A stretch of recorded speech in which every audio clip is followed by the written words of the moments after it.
with no offense and a rookie quarterback at home in bad weather, and you managed to lose the game. They're a disaster. And Robert Saleh is a complete joke. Take a listen to this. I'm just blown away by this, and I can't believe the Broncos won a game they had no business winning. Here is Robert Saleh. The Jets penalized 13 times in the game yesterday. He was asked about the offensive line, the issues, and Rodgers' cadence with their 13 penalties. Last year, I think you guys were 1 or 2 in the NFL in penalties. Now this year, I think you're 4. I mean, what needs to change to clean it up? Well, we got to figure it out. Whether or not we're good enough to handle all the or ready to handle all the cadence. Cadence had not been an issue all camp. Felt like our operation had been operating pretty good. Obviously, today it took a major step back. All right, there is Coach Saleh questioning Rodgers' cadence. Now, how do you think that played with Aaron Rodgers? Not well. Yeah, take a listen to Rodgers when asked about that. The cadence specifically, Robert said that might be something you guys have to dial back a little bit.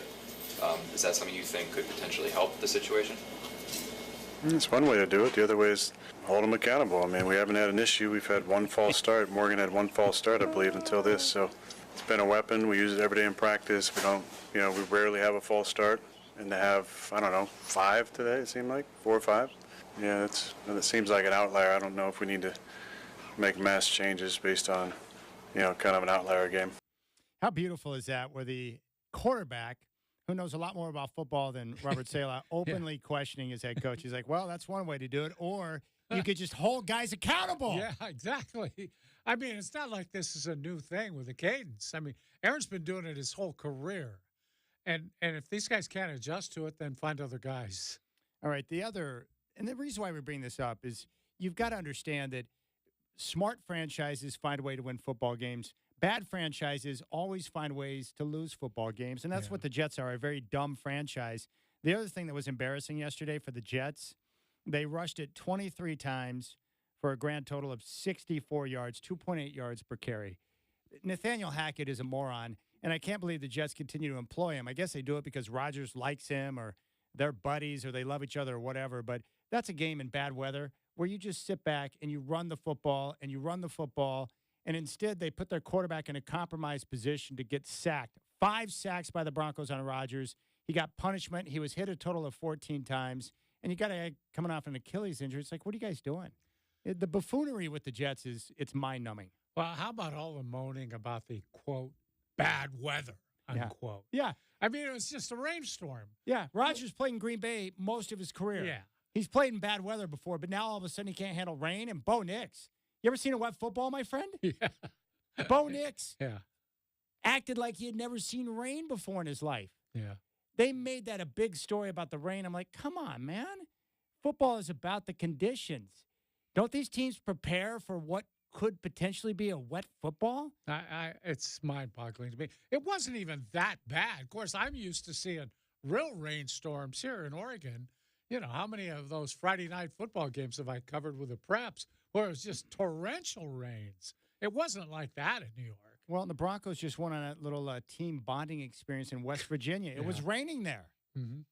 But apparently they have no idea how to handle a wet football, and Bo Nix played at Oregon for 2 years. I don't know. It's really bizarre. That was some bad offense. Once again, the Broncos, an unwatchable football game, but in the end they got the win, and somehow they've mustered up back-to-back road wins against the Bucs and the Jets, and they sit there at 2-2. And at the end of the day, I only care about wins anyways. If Bo Nix will develop as he continues to work through the season.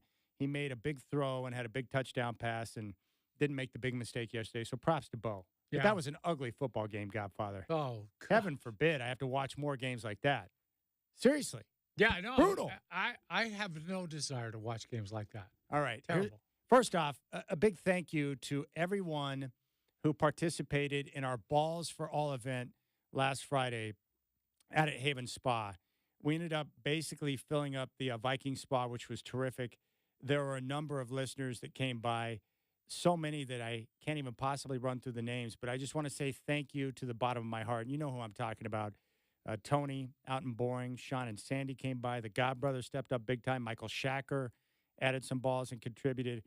It turned out to be a good event. Those type of situations make me very nervous because you never know how it's going to turn out. Yeah. But a big thanks to Haven Spa and to each and every one of you who participated and contributed to the Boys and Girls Club of Portland. It was really a good event, and I drove home in the sunshine on Friday afternoon, very happy knowing what we had put together. So thank you to everyone. Seriously, that was big time, and I ended up walking away once again from another event that turned out to be really good in a situation where you don't know how people are going to respond.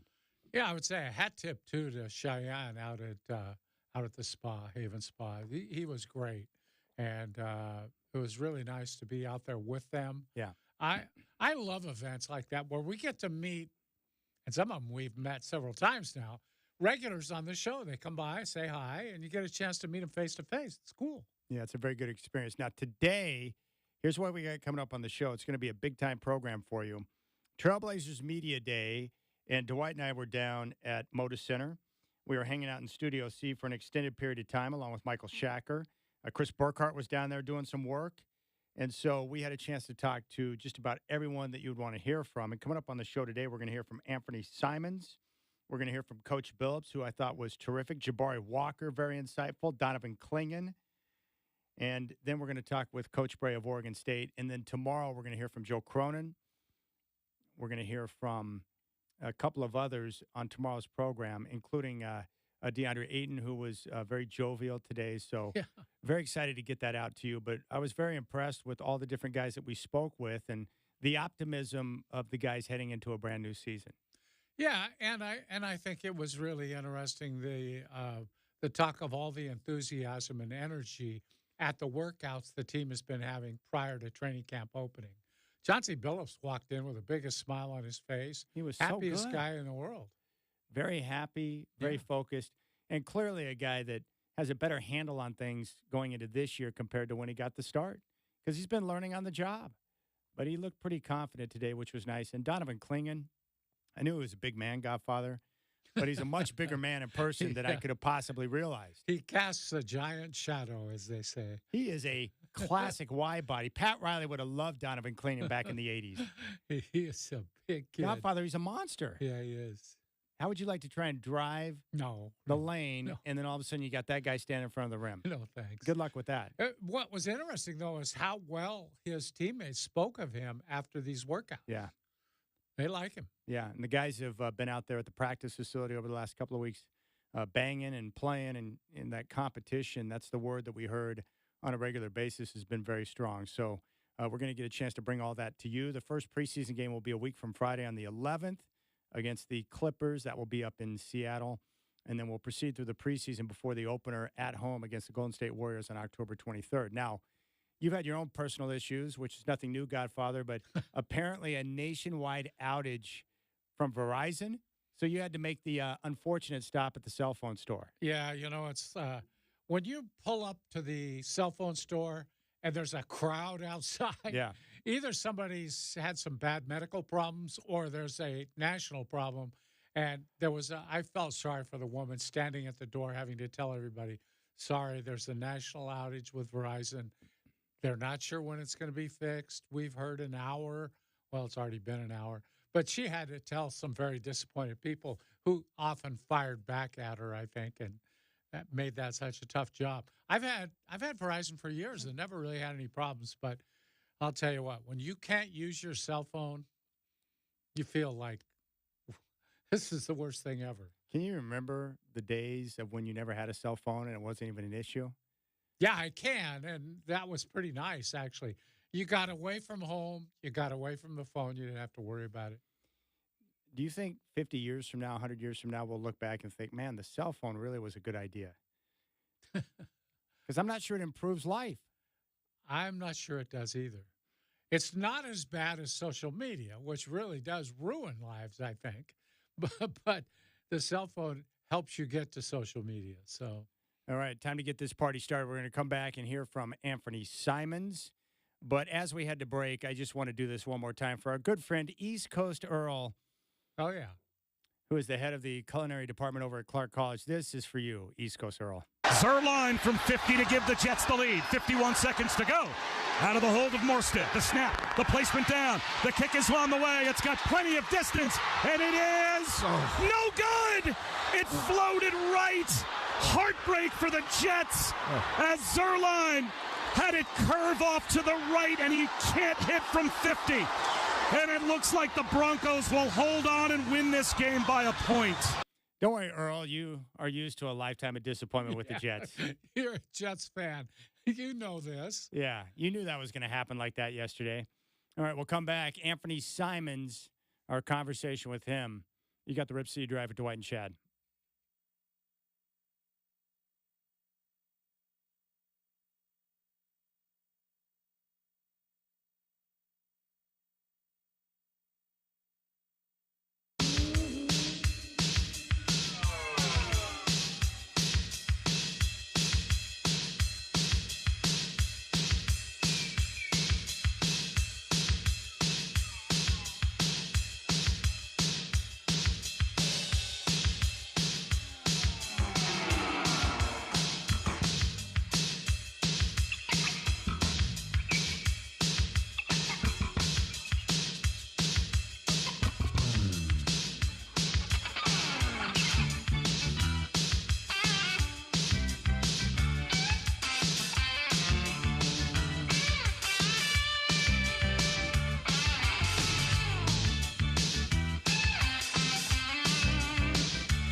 All right, Rip City Drive live here at Trailblazer Media Day as we get ready for a brand new season. And joining us once again on the Rip City Drive, it's Anthony Simons. Ant, what's going on, my friend? What's going on? How did it go out at Topgolf with the event? It went great. Great turnout. Obviously, like I said, I didn't have enough time to golf that much because I was around talking to people. You're being an meeting people. ambassador. Yeah, of course. Trying to do something different, like you would say. You've really come out of your shell, though, since you came to town, haven't you? I mean, now you're smoozing people at your own events and everything. This is a big change for Anthony Simons. For sure. Yeah, a lot of change for me Dude, in a good way. How you enjoy being a dad? How awesome is that? The best thing ever. Watch him grow up every day and do something new every day has been pretty life changing, I would say, for sure. That's great. I heard he was at the Topgolf event with you, and I was told by an eyewitness that your eyes were beaming just having him there, man. That's pretty sweet. Yeah, he's for sure now a real motivation for me. All right, we're getting ready for the season now. What are you looking forward to? What do you expect from this season? Just, obviously a new opportunity. We got new players and, a lot of good young talent now.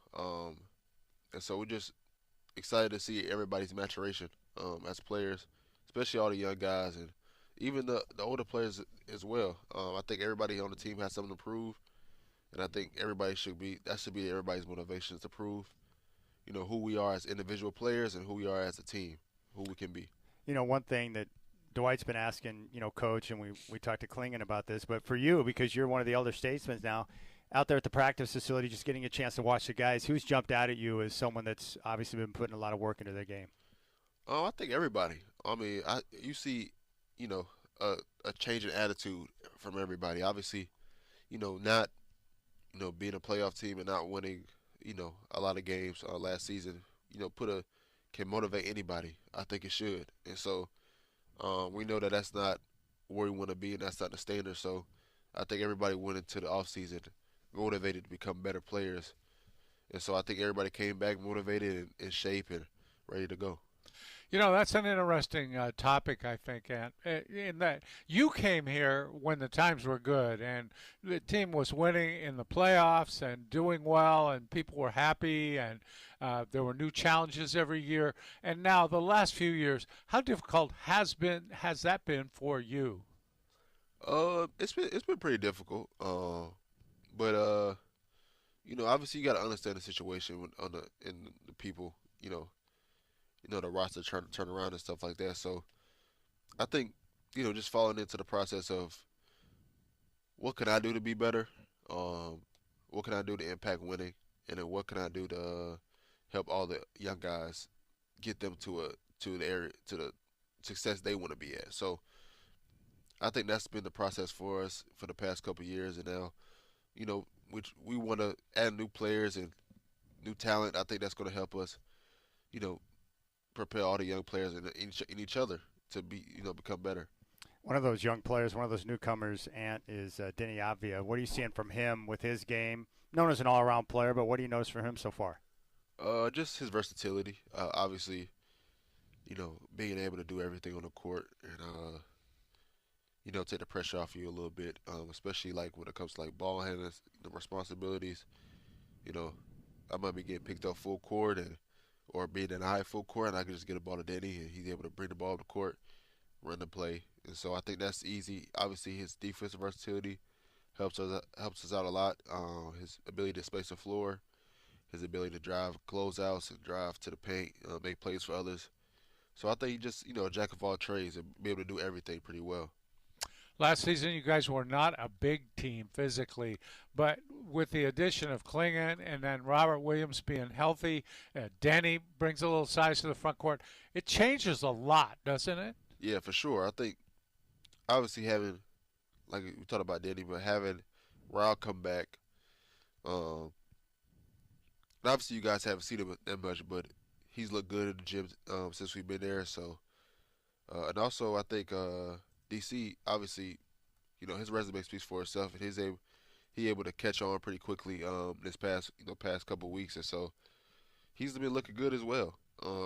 Just get used to the game and get used to the speed, and so I think for us having, all these, different types of big men, and it's going to help us out a lot. Speaking of big man, how was the barbecue over at Aiton's house and getting all the guys together?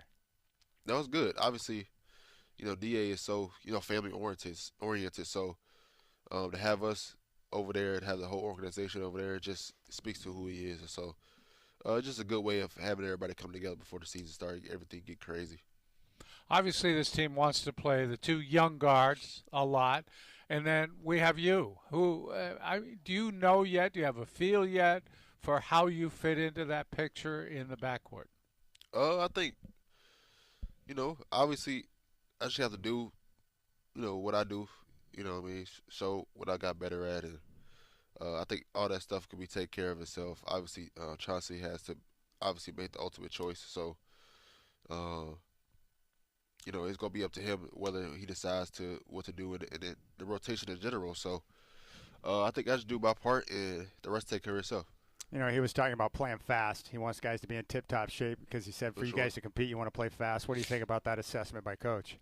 Obviously, we got a lot of young players, a lot of athletic players, so it makes sense. You know what I mean? So I think, that's going to help us out a lot, just the way we play, a lot less thinking, more reacting. How are you doing health-wise? All the body parts in order, everything working correctly so far? Yeah, I feel pretty healthy right now. Good. As a team, has there been talk about, you were talking about individuals being the best they can be and then coming together as a team and playing, but what are the areas as a team that you feel like you need to improve the most as you get ready for this new season? Obviously experience. Like, I think last year, a lot of the players experienced a lot. I experienced a lot. So, just bring that, past experience and, implement it in this year and make sure we don't make those same constant mistakes we did last year. And then, obviously we struggled shooting the ball, and so I think a lot of players on the team, focused on their shooting this summer, and so you see the improvements on that as well, and just overall thinking of the game. Obviously, as a rookie and young players, a lot of stuff is coming at you fast, and so once you experience that, you kind of get familiar with it, and it becomes a little better. But how much of that is just a lack of health? I mean, the different combinations of starting lineups and players in and out of the lineup last year, like the lack of continuity, it would seem like that would make things difficult on everyone. Oh, for sure. Obviously, like you said, guys coming in and out of the lineup, it's hard to gain a little bit of continuity when everybody is out. One person is in the lineup and out of the lineup. So hopefully, this year, knock on wood, we stay healthy. For the most part of the year and all year, best case scenario. So, and we're able to, pull together and really build some real, connection and continuity. You guys have the misfortune of playing in a loaded Western Conference, and a conference where there's 12, 13 teams who think they're playoff teams. Right. Looking ahead to that, how difficult is that to look at from this perspective and know that you have to wade through that kind of competition to get even a play-in berth? That's been a story since I came to the league for the West Conference, to be honest. So, every night is going to be, pretty much a potential playoff team. And so, you just got to be ready for it. All right, what can I pencil in for 29 tonight? 29? Yeah, 29. Hey. Speak it to existence, please. All right, Anthony Simons here at Trailblazer Media Day on the Rip City Drive. Ant, we appreciate your time. You're awesome, and we can't wait to see a ball. I appreciate y'all. All right, there's Anthony Simons. Big thanks to him, and as he gets ready for a brand new season. So, Godfather, a couple of questions about Ant. Number one, how is that going to work with the backcourt? Because you got Ant, who's the best player on the team. Yeah. You've got Scoot and Shaden, the two young guys that they want to see play and get a chance to grow and develop, which is critical to the future of the franchise. How do you think that works with the three guys? Because now you've got a true small forward, something they haven't had in years since Batum left. They got Avdia. So the three-guard lineup is probably off the table. Yeah, right? because right now you're looking at a starting lineup of Ayton at center, Jeremy Grant at power forward with Avdia at small forward, and that leaves two spots for the guards. Yeah. Well, Chauncey says he doesn't make out the lineup. The players will. You heard it during the update. He believes the best players at every position should start. Well, then to me, which one sits? Shaden Sharp or Scoot Henderson? because there's no question that at either position, Anthony Simons is the best option, right? There's no question. And if he's on the roster, you got to start him. And it's one of those players where he's so good that if he doesn't start, players in the locker room be like, come on, man, what's going on here? Well, especially when you're on the record as saying we're going to start the guys who've earned the spot. Yes. Okay, so are we looking at an Ant Shaden starting lineup at guard? Don't you think that's probably the best option for Billups, Ant, and Shaden? Yeah, I do. Yeah, I do as well, only because I don't think Ant and Scoot work well together. So Scoot could essentially become your sixth man.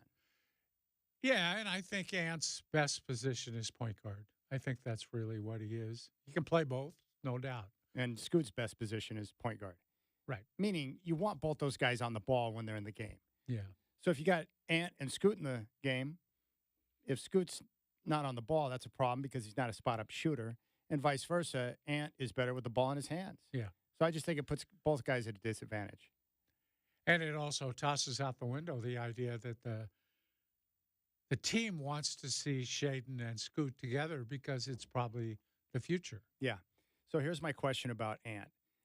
Do you think that Scoot's development is going to impact what they do with Ant? Yeah, it probably does, Chad. Yeah, I think Anthony Simons remains probably their best trade chip. He's a guy you could command, I think, pretty good return on. And so you've just got to establish, though, that those two guards that are here are going to be better in the long term than Simons is. Well, with the roster as is, before any moves are made, when the season begins, how do you think Scoot would handle being the sixth man and the first guy off the bench? Well, I don't know that he'd like it, but I think at this point of his career, he's going to have to say, okay, I accept that. I didn't win the job in training camp, and so now I'm going to have to go win the job during the regular season. Is that the best thing for his development? No. See, this is the true. That's what I mean. That's the classic development versus talent. That's the problem with the roster right now. You know, I am sure when they drafted Scoot Henderson, the idea was he's going to turn out to be as good as Damian Lillard or, you know, better than him because you took him with Damian still around. You know, that's Damian's spot. So they move him. I don't know, Chad. You're in a tough position there. And I'm not sure. Are you sure he's going to be better than Anthony Simons? I'm not sure of anything with Scoot right now. Yeah, that's kind of the way I feel. That's why You this gotta see offseason more. was so big for him. Yeah. So, And so would it be better to have him just start and give him, 20 games to see what you see? If you do that and then pull him out, it's like you're registering disappointment with him. So I don't know how well that works either. I mean, if Ant were a better player off ball, movement, getting to his spot up and knock it down, then, yeah, I would start scooting Ant. But the problem is that's not his game. Yeah. Ant's better when he's got the ball in his hands. So I don't know. It's really odd. But this idea, and we'll hear from Chauncey Billups later in the show at 4:20, but this idea that he's going to let the players determine the lineup, I mean, seriously, what do you think about that? I mean, if so, that's fine. But I've just never heard of anyone taking that approach. Well, you'd like to hear, the players like to hear that because they think it energizes them. Everybody's got a chance to win it. So everybody's playing hard. So you trying create to win- competition. Yeah, they're trying to win a job. And I get that. But if you say it, you got to live by it. You got to accept it. And in this case, it's going to be really hard to do that. Because you know, Chad, the front office needs to see the two young guards, preferably playing together. Well, it's important. I mean, one of the big things about last year was with all the injuries and the guys being in and out of the lineup, and that includes Ant, Scoot, Shaden. Just take your pick. Guys miss multiple games, and they're one of the youngest teams in the NBA. They need usable data on their players to know what they've got as individuals, as different combinations on the floor, and they didn't get that last year. Yeah. It's tough, Godfather. They put themselves in a really difficult position. All right, I want to shift for the next few minutes and talk some football. This happened as we're getting ready to kick off the weekend. Miami and Virginia Tech. Yeah. The end of the game? The end of the game situation where Vodtech throws a Hail Mary into the end zone. A bunch of guys went up, and you couldn't really tell who came down with the ball. Vodtech came down with the ball, but then it quickly shifted into the hands of other people, potentially Miami, but it was ruled a touchdown. Yeah. So when I'm watching it in real time, I thought, I'm not sure if that's a touchdown or not, but it was ruled a touchdown. And based on all the replays that we saw in the game, I don't know how they had enough to overturn the call. And my big thing with instant replay is if you're going to do it, follow the rules. There's got to be conclusive evidence to overturn a call. I did not see conclusive evidence. I think they got the call wrong when they ruled it a touchdown. But based on the call, I think it should have stood because they didn't have enough evidence. Yeah. But if you call it a touchdown at the end of a game, yeah, that's a really tough one to overturn, in my opinion. So my mind, I went straight to the conspiracy theory. I thought the conference in that situation made a split-second decision to save and protect their best team, which is Miami. Yeah. Prevent the loss to keep them in prime position to be a playoff team. Mm-hmm. That's how I kind of read that situation. What was your takeaway? Yeah, I thought similar, Chad. I also thought that maybe one of these stripes, one of the zebras, told the referee, look, I saw it clear. He didn't come down with it. And so he went into the tent, so to speak, under the cover, looking at it and thought, you know what? The big thing for us is to get the call right. Even if I don't see it on the video, I'm going to get it right. So he just went ahead and said, incomplete pass. Yeah. And just let it go. That's all I could think of. Yeah. I mean, because there's no question you're correct. There was no video evidence whatsoever to overturn that call. Yeah. You I think have they got to go with a original call. I agree. I think they got the call right. I don't think it should have been ruled a touchdown to begin with. Yeah, I couldn't tell. So I think they got the call right, but they were wrong in the way they administered that because it was ruled a touchdown. There was not evidence in my mind to be able to overturn the call, but they overturned it to protect Miami. And in the end, they got the call right. But again, replay just becomes a mess because there wasn't enough evidence in that single situation from all the different angles I saw to where you could clearly walk away and say, no, that's not a touchdown. Yeah, that was one of those really rare ones, Chad, where the video did you no good. Yeah. I couldn't get any idea off that. If you just showed me the video, I would have no idea what they called and what it was because it was obscured. There was just too many bodies there. Well, a couple of good reminders came out of the weekend. One, never underestimate Mario Cristobal's ability to drop games that his team should clearly win. Yeah, for sure. Miami cannot be trusted to do anything this year because Cristobal, when it comes to what takes place between the white lines for that 60 minutes, he can't be trusted. They didn't play a very good game. You could have said they deserved to lose it. They did everything to lose it. There is no question about that.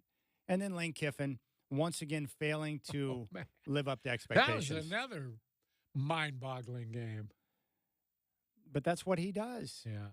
For a team that talented and that good, that was a devastating loss. I So guess. we'll see how things shake out, but that was bizarre. I was pulling for Vodtech. I wanted them to get the call just so I could enjoy another mind-numbing loss from Cristobal. Of course. Great recruiter, bad coach. No disrespect. Yeah, it happens. All right, we'll keep things rolling. We got some other football to get to next, and then we're going to hear from Jabari Walker at 4 o'clock. Tremendous today. But up next, we'll talk Bama and Georgia. Two big things that came out of that game, and one of them has to do with the NFL draft. You got the Rip City Drive with Dwight and Chad.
There's a lot of calm and command from Milroe at the start of this game. He's got to have it right now. And they take a downfield shot.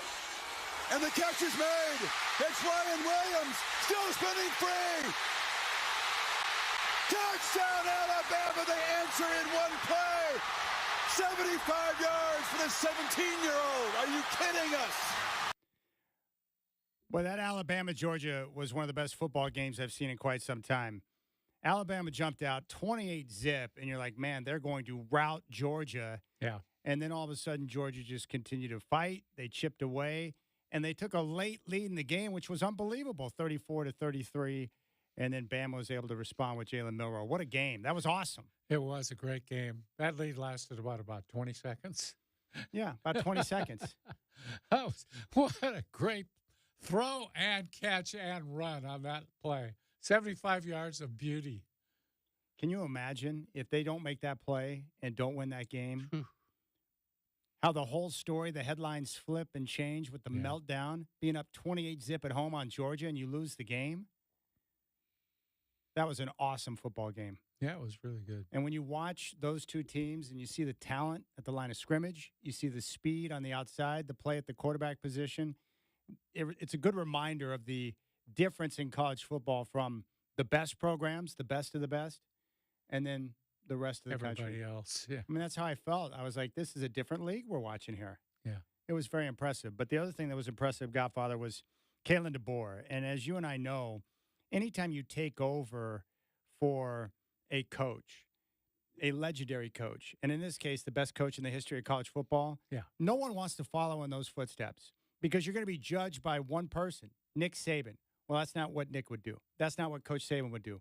Coach Saban won more championships than you could possibly imagine, and yet Kalen DeBoer stepped in, and he's already showing what we saw at Washington with his confidence, with his game preparation. We make fun of Mario Cristobal for being bad in-game coach. Kalen DeBoer is the exact opposite. He and his staff are on top of it, and now if you take a look at his overall record in his career with the different stops that he's had, he's got a record of 108-12. That is just sick. You just can't be that good, can you? I mean, that's incredible. 108-12. And in the 2 years at Washington, he was 25-3. And he's 4-0 at Alabama right now. So over the last few years, 29-3 in the FBS level. It's amazing how good he's been. And he's without his top coordinator from Washington and Ryan Grubb, who didn't go with him to Bama. Yeah. Yeah, he's coached 120 games and won 112 of them. That's pretty good. Yeah. And he hasn't always had the best players in those games. I would bet you on that. Well, that's for certain. And but he wins. And I can write that comeback off a little bit. I think when you get ahead of a really good team like that, your players tend to relax a little bit. But they're going to be really hard to beat. He has really good players, maybe great players, pros all around. And he is going to, when you give him the best players, he's going to be really, really hard to beat. I think the biggest thing I noticed this year with Bama and Kalen DeBoer is just the overall improvement of their quarterback, Jalen Milroe. He came on late last year and started to show that development. He did well in the playoff against Michigan, but this year he's taken it to a different level. In that game against Georgia that we saw on Saturday, he threw for 374 yards, 2 touchdowns and a pick, and he ran it for another 117 yards on 16 carries. So the guy himself, nearly had 500 yards of total offense. But that's the coaching. That's Kalen DeBoer and his staff doing the work. It was impressive. Yeah. You get a player that talented, what do you want to do? Get the ball in his hands and let him do his thing. That's what he did. And I think that really the same thing at Oregon with Dylan Gabriel. He's too good a runner to waste him just throwing the ball all the time. Yeah. I don't want to see those little flat passes out there. I assume they're saving more of their read option for Ohio State when you're going to see him running the ball more. That's when they're at their best, is when he's running that option and have the chance to take it himself. I mean, Georgia's defense is legit, and Kirby Smart is a terrific coach. But you could see it in that game. Milroe's ability and explosiveness as an athlete, as a runner, it puts so much stress on the defense because you have to account for him. Yeah. And when you don't, we saw what he did. He took advantage of the running lanes and just gouged their defense. So I'm just impressed with Kalen DeBoer. I was impressed with Jalen Milroe. And there's no question that Georgia and Bama are going to be right back there. But the other thing that jumped out at me, I was skeptical on this when I heard the chatter coming out of last year's draft. This whole idea that Carson Beck is the best quarterback or the top quarterback prospect in college football right now. Yeah. I didn't buy it then, and I definitely don't buy it now. He put up 3 picks. He threw it 50 times in the game. I commend him for continuing to battle and putting his team in a position to win that game. It's impressive. But the 3 turnovers and just the overall lack of movement and athleticism at his position, I don't see him being a big-time difference maker in the NFL. So I would 100% draft Shedeur Sanders over Carson Beck. I don't see it with Carson Beck. And my guess would be at a game like that where you probably had numerous scouts, they probably walked away from the game if they didn't leave at halftime wondering about Beck and whether or not he is a surefire, can't-miss type guy in the NFL. I just don't see it with him. He's one of those guys that's good but not great, but benefits tremendously from the offensive line, the speed, the playmakers around him at Georgia. That's kind of how I see Beck. But his performance was disappointing because his turnovers contributed to the big hole that they were unable to dig out of. Yeah, Chad, he just didn't jump off the screen at me. When you see the good quarterbacks, there's just something about them that they pop, I didn't see anything. He just looked run-of-the-mill to me, mid, as they say. Yeah. He looked mid. I just didn't see anything special about him. Not his arm, not his quick judgment, not his wheels for sure. I don't think he's a runner at all. I just didn't see it. I agree. And when I watch Shedeur Sanders, he makes plays every game where I'm like, okay, that's not normal. That's special. He's got abilities that other guys don't. Yeah, you see the arm strength and you see his ability to avoid the rush, which is unbelievable given how many times he's been sacked. But he can avoid the rush. It's just that he gets rushed on every play. Yeah. So I'm not buying into Carson Beck. No. He is not going to be a top-notch NFL quarterback. That's my take on him. But Georgia is definitely a team to be reckoned with. And here's another great thing about, this expansion in the college football playoff with 12 teams. So Georgia loses a tough one at Bama, but they're alive. They're not done. Their season's not over. They just got to continue to press forward and get better. Yeah, that'll be all right. And they'll be right back there in a position to be an at-large or potentially win the SEC because more than likely we're going to see Bama and Georgia match up again in the SEC title game. That's kind of what it feels like, right? Those two teams will be on a crash course again. And that's going to make for a great rematch. Yeah. But I love the fact that teams now with one loss are not done or their season's not on the brink because of one loss. Yeah. Yeah, in the old days, like last year, that might have eliminated them. Might have. Not always because it's SEC and they tend to get 2 teams in anyway. But the pathway after you lose an early season game like that means you pretty much have to run the table and win the conference, which means you got to beat Bama or some other top-notch team in that spot. That's tough to do. So it was great. Did you enjoy the game? Very much. Yeah, very much. Were you surprised? I wasn't enjoying it at halftime, to tell you the truth. Although I do like to see Georgia get beat because I'm not a big Kirby Smart fan. I see him grumbling around on the sidelines, and boy, it became a game pretty quick there in the third quarter. All of a sudden, it was a game again. All right. So who do you think is the top team in the country right now? Bama, Texas, Ohio State, Tennessee? Bama. No doubt in my mind. They're the best team. I like them more than Texas. I think Texas thought they would be number 1 after that, but Bama jumped them. I do like Arch Manning a little bit, though. You almost called him Archie, didn't you? Yeah, I almost did. All right, here's what's coming up on Texas' schedule. They get Oklahoma on October 12th, and then they host Georgia. Boy, that's a big-time football game right there. Georgia with 1 loss going into Texas. Yeah, they're not going to want to lose again. Woo! At Vandy, Florida at home, at Arkansas, home against Kentucky, and at Texas A&M. So the big game for Texas will be Georgia on October 19th. So we'll see how things shake out. We'll keep things rolling here on the Rip City Drive with Dwight and Chad. When we come back, we're going to hear from Jabari Walker. It was Trailblazers Media Day today. Jabari Walker's coming up next, and he is a guy, Godfather, who by appearance you could see he's put a lot of work in the gym. He's bigger and stronger and looks focused to go out there and make an impact this year. Big shoulders on that guy now.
All right, it's 4 o'clock.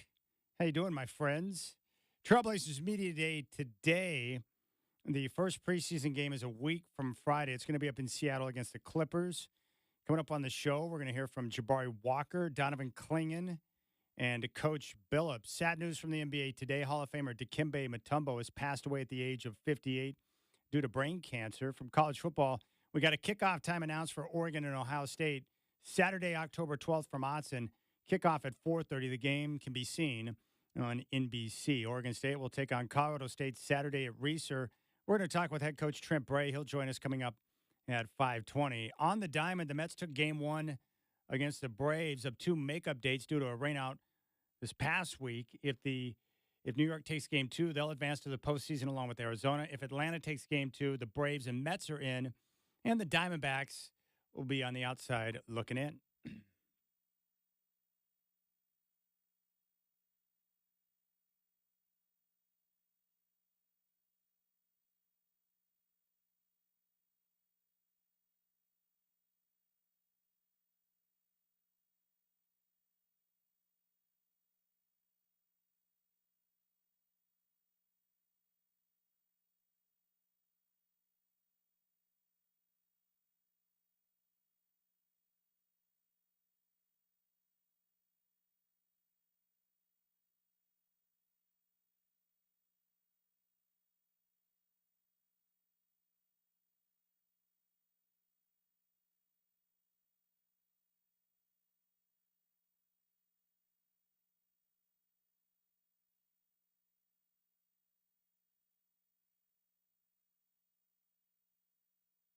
All right, Dwight and Chad, we're live here at Trailblazer Media Day, and we're joined now by Jabari Walker of your Portland Trailblazers. Jabari, how was your summer? Amazing. Very restful. Had a lot of time of work, but also a lot of time of rest, so I used it really well. Is that something you've learned over, the last couple of years being in the league, of how you got to work hard, but at the same time you got to take those opportunities to rest your body? 100%. Yeah, it's a long season, and I think what was different about this offseason is I had more time to rest my body. I didn't play in summer league, and I think that helped a lot. I had more time to rest my muscles, rest my body, and just do a bunch of things that I wasn't able to do before. So I think it's definitely paying off, and this is the greatest I felt going into training camp. What are we going to see differently from you this year than we may have seen in the past? I think just a more composed mentality. I remember one of the biggest compliments I was getting is just the leap that I took as far as the game slowing down and looking more like a vet, and that was just my second year. So I think that's going to continue to develop. A lot of people don't realize, but it's a tough transition going to the NBA just as far as nerves. So a bunch of the games I was playing nervous. I was timid. So as I get more confident, I think that's something internally that I'll be able to deal with. That's awesome. I'm glad you said that, because I think there are a lot of young guys who probably deal with the exact same thing. So do you notice it now where, is it after tip-off where you start to settle down, or how does that process work for you? Is it sometime in the pregame, or, where you kind of settle in and like, okay, I got this? Yeah, I feel like after tip-off is usually where I settle in. But for me, like when I get on the court, I'm still a little nervous on the bench just because I haven't got in yet. So I'm just having a routine to where I kind of get those nerves out the way before the game even starts, so that I'm not nervous going into the game. Just more meditation. I'm doing a lot of reading, just a lot of things that talk about being where you're at and just cherishing the moment and not putting too much pressure on yourself. You guys have been going at it out at the PF for weeks now, and what have you seen out there that stands out in your mind in terms of other players or just the way people are playing? Yeah, the energy that the guys have. You could tell there's like a young type of vibe, but with vet leadership. So it's definitely a cool mix. We're running fast. We're competing. So it's exciting. One thing that Denny mentioned, Scoop mentioned, is just the overall talent level on the team now that everyone's back healthy. Are you seeing that too with the versatility on the roster and the athleticism? 100%. And we're challenging each other every day because there's so much talent. So we definitely bring the best out of each other. Who's the most improved player out there that you've seen? That's tough right now. That's tough. I'll have a better answer after training camp. Yeah. One thing I'm impressed with was you were talking about your nerves, but one area where it seems like you've really kind of settled in is just your rebounding, especially last year with the leaps and some of the games that you had, just instincts, being in the right position. How do you feel like you're improving on that, in that area, both on the offensive and defensive glass? Yeah, I think just as I get stronger, that'll help more. It's just been all instincts and you look like you're getting stronger too. Yeah, and it feels like it too. I appreciate that, but yeah, I think just being able to, I know where the ball's going, but being able to move people out the way a little bit more is going to lead to more rebounds. I already have the knack for the ball and I already have the ability to rebound, so strength always helps and power. A lot of players tell me that the longer they're in the league, the better their shot gets. Are you feeling an improvement from season to season?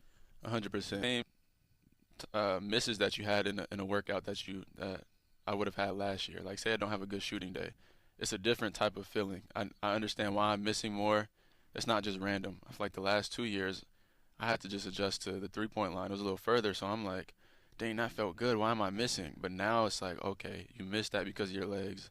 You missed that because you didn't have a straight line. I'm starting to understand why I'm missing. So at the very least, if I have a bad shooting day, I have an understanding I'm not going home confused. So it leads to better shooting days.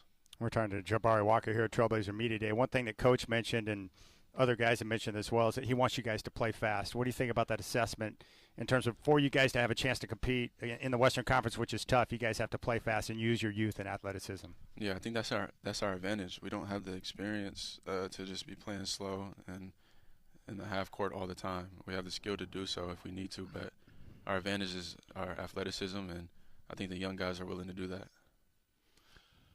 What are your goals, expectations? Are you a goal setter kind of person? What are you thinking for yourself this coming season? Yes, honestly, been taking it day by day, but I just want to be like the best teammate I could be each day, and I know when it's all said and done, I'll reach all the goals that I want to reach. But more so, just been setting daily goals of just being the most impactful person I can be as far as energy and on the court, helping my team win that day, whether it's in practice or whether it's in the game. I'm just kind of taking it day by day right now. I wanted your take on the two newcomers, Denny Avia and Donovan Clingan. What do you see from those guys at the PF? Man, just great energy right off. Just besides basketball, just great guys to talk to, very friendly, genuine people. So that's the biggest compliment I can say about them right now. But obviously, we know that they're very skilled, very athletic. They can ball, so they'll add tons of value to the team. I want to get back to your rebounding. People talk about your rebounding. Obviously, you're good at it. Were you born with that, do you think? No, seriously, people say it's almost ingrained. There's an instinct there that some people have and some don't. Or has it been study or practice or work at it? Where does that come from? That's funny. That's a question I've never been asked, actually. But I will say yes. I've thought about that, and I think I have been born with it. I think a lot of people have it, but they don't know they have it as well. It's also a mindset. You have to be willing to go get the ball. You have to be willing to, hit people. And I've always had like fast twitch, and my dad told me that at a young age. He's like, son, you have some abilities that a lot of people don't have. Just in basketball in general, he said. So you got to take advantage of those. So he just taught me. He said, go to the glass every time. And ever since I started doing that, I realized that I was unlocking gifts that not too many people have. So people tell me sometimes they go for balls they don't even think they can get. Do you do that too? I do that, and it's a different type of in shape. Once you do it so many times, you don't notice that you're doing it, and then the ball just starts to fall in your hand. Yeah. I know. I think it was Dennis Rodman who talked about he would study shots based on different angles on the floor to know where the ball was likely to bounce off. Have you done that? So you kind of have a jump on where the ball is going to go based on where it's shot from? That's crazy. That's another good question. I used to train with my dad. He's a developmental coach. So when I was young, I used to work out with him in the morning, and then I would help him rebound. So when the people that he was training used to shoot, I used to play mental games with my brothers where, okay, who's going to get the most rebounds, blah, blah, and I'm going to stand here because this is where I think the ball is going to go. And I would have him stand there so I could get the most rebounds. And, yeah, it's definitely a game you play that I've been playing from a young age, and it really paid off. That's great. And your dad was a good rebounder too. Yeah. Jabari Walker, Trailblazers Media Day here. We thank you for your time, and we're just excited to see you play. We respect the way you go about your business, and it's nice to have all the guys healthy, but good luck this year. Thank you. Great talking to you. Well, I tell you what, Jabari Walker is one of the more cerebral young players in the league, Godfather. Yeah, I was really impressed, as always, with him. Very thoughtful answers and smart guy. I think he's going to be around the NBA a long time. What was it you were telling me that? Who wrote the book about the rebounding? Former coach named George Raveling, coached at Washington State, was around for years. Then he was the Nike college basketball representative for a long time. He studied rebounds, and I bought his book at a clinic once, and it was an amazing thing. He told you analytically, statistically, if you took a shot from here is where the rebound would come most of the time. And he had it all broken down. It doesn't go the same place every time, obviously. But if you're playing the odds, like if you're shooting from a corner, the one I remember most, if you're shooting from the corner, go to the opposite side of the rim toward the baseline. And the shots tend to go that way more often than any other direction. And it's like, this book is like a cheat code for rebounders just to know. And I think some people, like Jabari Walker, they just have that in their brain anyway. They see the shot go up and they kind of just somehow know where it's going to end up. He's really been a much more impactful player than I would have thought when they Oh, drafted yeah. him. I agree. The way that he's come along, the strength, you could see the body today. He's gotten stronger in the shoulders, but I just feel confident when he's on the floor that he's going to make game-winning plays, the right decision, more often than not. And I didn't see him, like in college or even first year with the Blazers, becoming a rebounding specialist. Yeah. I thought his thing would have to be, you better learn how to shoot that three, young fella, and defend a little bit. But now that he's become a real professional rebounder, those are the guys that have a pretty long career. All right, we're going to hear from Chauncey Billups coming up here in about 10 minutes. It's been a horrible day in the sports world. The passing of Dikembe Mutombo that we got earlier, and now word has just come out that Pete Rose, the all-time great, has passed away at the age of 83. Wow. Didn't live to see himself get into the Hall of Fame. Don't think he'll ever get there now that he's gone. But is anyone ever going to approach his hit record? I would doubt it. I really would. Especially now, Chad, where the emphasis is more on the long ball and you don't see all the singles hitters that you used to see. The batting averages are continuing to go down. So that's going to be a really tough thing to beat. How would you describe Pete Rose? How are you going to remember him as a player? Ferocious competitor. Ferocious, and a guy who loved to play. I've told you that story. He had an exhibition game with the Phillies in Portland, played 9 innings in an exhibition game, went 5 for 5, and the last one was a triple with a signature head-first slide into third base. I asked him after the game, how can you play 9 innings in an exhibition game? He said, I'm a baseball player. That's what I do. If there's a game, I play in it. I'm a baseball player. Pretty simple for Pete Rose. That moment sums his career up perfectly. Yeah, it does. It really does. And I think what happened later is too bad. Sullied his reputation as a baseball player. And I'll tell you what, when he was a baseball player, there were a lot of people who loved Pete Rose. His competitiveness, his desire, played hard. I watched him in spring training. That guy was in the batting cage before everybody got there and after everybody left. It was amazing. Did he irritate guys he competed against because of how hard he played? Mm-hmm. Yeah, of course. Yeah. He showed him up in a lot of cases. Yeah, you don't want to see a guy playing that hard. You know, he was famous for running out walks. He would walk and bust his tail down the first base line. Guys didn't like that at all. I love it though. Yeah. Charlie Hustle. Yeah. But he is an all-time legend, right? No question. Yeah. In a lot of ways. Yeah. He wasn't a nice guy from all that I've ever heard. You know, just a guy that plays that hard and is that tough. He'd be pretty hard to like, probably. All right, we'll keep things rolling here on the show. When we come back, we're going to hear from Chauncey Billups, head coach of your Portland Trailblazers here on the Rip City Drive.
We're joined now by Trailblazers head coach Chauncey Billups. And, Coach, before we get to your team, we're blown away by the news of Dikembe Mutombo, who passed away today. The word came out from brain cancer, and this is someone that you knew very well. Just your reaction to losing such a great ambassador for a game and also someone that was a great humanitarian around the world.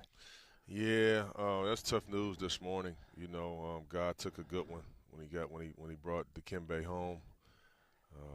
Not many people have done more, for Africa and for the NBA than Dikembe. I grew up in Denver, obviously, so kind of watching him as he was drafted there and getting a chance to meet him and getting a chance to get to know him was a treat for me, So just that my heart is hurting for him and his family this morning. He has a huge family, This one's going to sting for a little while for sure. Chauncey, I want to get into basketball with you a little bit, and tomorrow is the first practice. Yeah. I'm curious, how much preparation do you and your staff do prior to number one practice? What's all that like for you? Yeah, we do a ton. I mean, obviously our guys have been in town since after Labor Day, working out and playing 5-on-5, and you can't have practice, but it's just good to have them out there, trying to build some chemistry. But for me and for the staff, you just try to kind of mix and match and think about different rotations, different guys out there, different things we could run, and we're just throwing stuff against the wall. And, we've been doing that for probably 6 weeks now, pretty much every day. And we've obviously added a few pieces to the team, and we try to keep developing our younger guys and keep challenging them. So it's a long process. Yeah, you have some new coaches on your staff this year, and do they bring new ideas, new concepts to you, things maybe that you haven't done? And along the way, maybe you can tell us something about the new guys you've brought in. Yeah, we do. I appreciate you giving me that opportunity. But, yeah, I did bring some new coaches onto the staff. One of the guys is Nate Bjorgren, who I hired as a consultant last year to just kind of be around and somebody that I can call and get ideas. And he'll stop in once a month, and I was able to bring him on full-time this year. And he's just incredible. He can do both. He does both sides of the ball, but, he was running the defense in Toronto when they won the championship a few years back with Nick Nurse, and he obviously had an opportunity there in Indiana that didn't go so well, but he's learned so much from that, and I'm just so happy he's making me such a better coach. He's really good. He challenges me, and I'm learning so much from him. And also another guy that I brought on, Coach Chris Fleming, who was number one assistant with the Bulls last year, ran the offense there, was a huge, huge, huge part of Kobe White's development. And as we know, we have, Scoot and Shaden and some really young guys here, that even Anthony, that still need a lot of development. And with me being a head coach, it's tough for me to spend every day with these guys because I got 15 of them.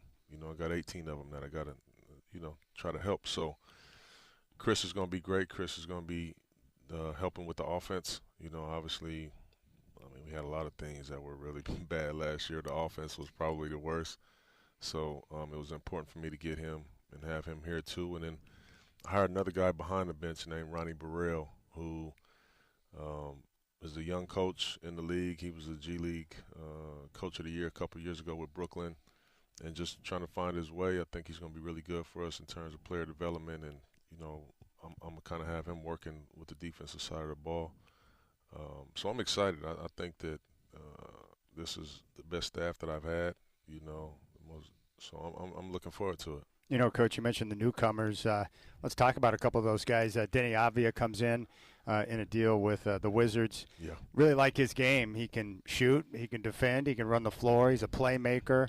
What do you think about what he's going to bring to your club? I'm so excited for Denny to be coaching him. He does a lot of the things that I believe in. First and foremost, he's a competitor. He's competitive. You'll see him playing with a lot of fire out there. And you mentioned some of the skills that he has. He can really pass. Most people don't give him the credit for it. Watching him, he can really pass the ball. He got a great feel for the game.